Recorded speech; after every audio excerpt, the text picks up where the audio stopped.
Olá pessoal, estou fazendo esse vídeo para ajudá-los a responder a atividade 5, né, desta semana.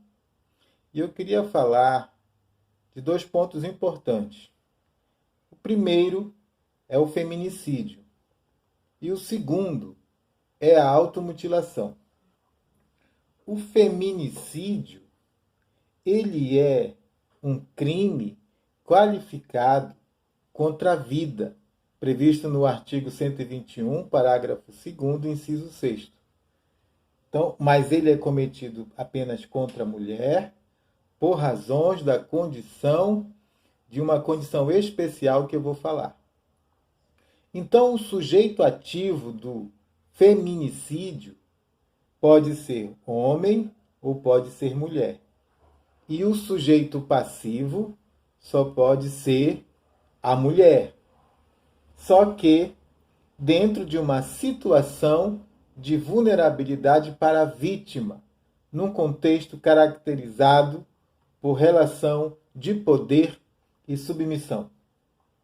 Aí você se pergunta, qual a natureza jurídica, professor, do feminicídio? O feminicídio continua sendo um crime de homicídio, mas um homicídio qualificado, de ordem objetiva, segundo os critérios legais que está no Código Penal.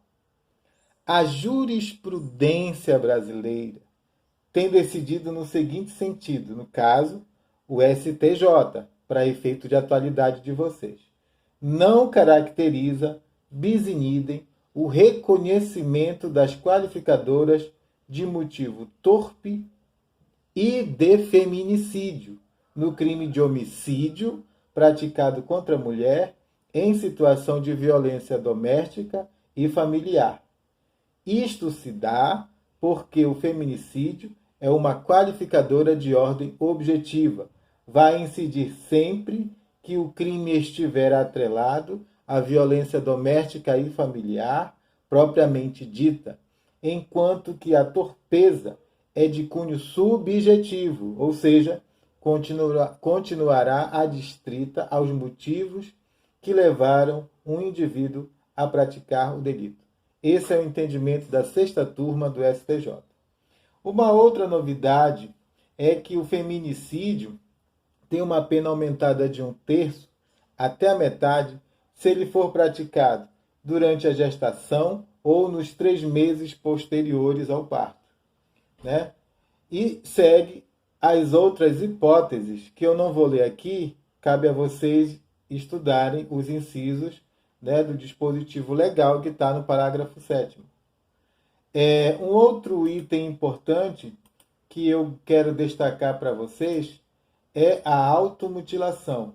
Tá? Então, a automutilação ela é um tipo novo dentro do crime de participação em suicídio. Só que ela não é participação em suicídio. Ela é uma participação em automutilação. Aí você pergunta para mim, mas qual a natureza jurídica da automutilação? Bom, o que eu posso dizer para vocês é que do ponto de vista da vítima, né, é um elemento subjetivo, porque essa não se deseja se suicidar, ela se deseja, né, ela deseja se autolesionar.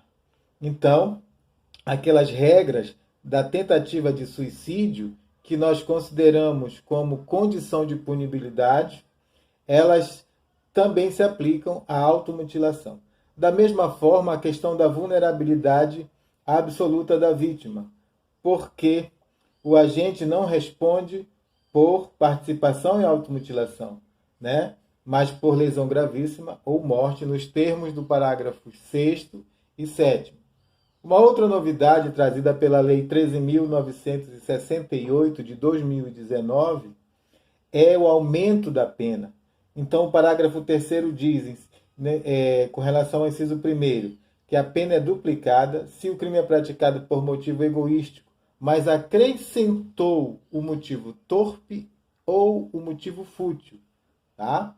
O inciso 2º diz que se a vítima é menor ou tem diminuída, por qualquer causa, a capacidade de resistência. Interpretem a expressão menor como sendo o adolescente, aquele que tem entre 14 e 18 anos incompletos. Portanto, trata-se de vulnerabilidade relativa. Por quê? Porque não se confunde com vulnerabilidade absoluta. Por exemplo, se for uma criança a vítima, aí o agente ele responde por homicídio ou lesão gravíssima, conforme o caso. Tá? O parágrafo 4º, ele trata de um outro aumento de pena, né, que duplica a pena se a conduta for realizada por meio da rede de computadores, da rede social ou transmissão em tempo real. E aí esses conceitos vocês podem buscar no material que eu já forneci por escrito por vocês. E o parágrafo 5º, a pena é aumentada de metade se o agente é líder ou coordenador de grupo ou de rede virtual. Nesse mesmo sentido, vocês devem consultar o material escrito, tá? Então fica aqui as dicas para vocês responderem as questões dessa semana. Até a próxima!